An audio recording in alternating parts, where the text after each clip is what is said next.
Nagsagawa ang Agricultural Training Institute Regional Training Center 2 o ATI-RTC2 ng isang lektura hinggil sa home-based vegetable gardening seminar noong Mayo 19, 2026 sa SM City Kawayan. Ang seminar ay sinagawa ng SM City Kawayan para sa kanilang mga empleyado. Layunin ng aktibidad na mabigyan ng sapat kalaman at praktikal na kasanayan ang mga empleyado sa pagtatanim ng gulay sa kanilang bakuran, lalo na sa gitna ng hamon sa food security at patuloy na pagtaas ng presyo ng mga pangunahing bilihin. Kabuang 30 empleyado ng SM Store ang lumahok sa nasabing pagsasanay. Pinangunahan ang aktibidad ng Career Development and Management Section ng ATI-RTC2 sa pangunguna ni Ms. Noemi O. Valdez. Katuwang ang mga BS in Agricultural and Biosystems Engineering on the job trainees mula sa Central Luzon State University. Tinalakay sa seminar ang kahalagahan ng home gardening at iba't ibang uri nito tulad ng urban gardening, vertical gardening, container gardening,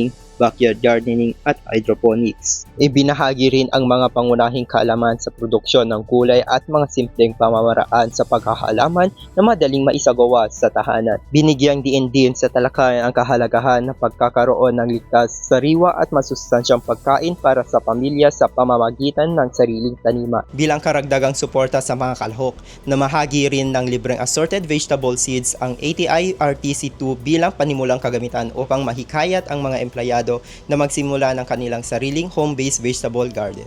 Para sa Balitang ATI2, ako si Patrick James Bueno, Balitang Agri.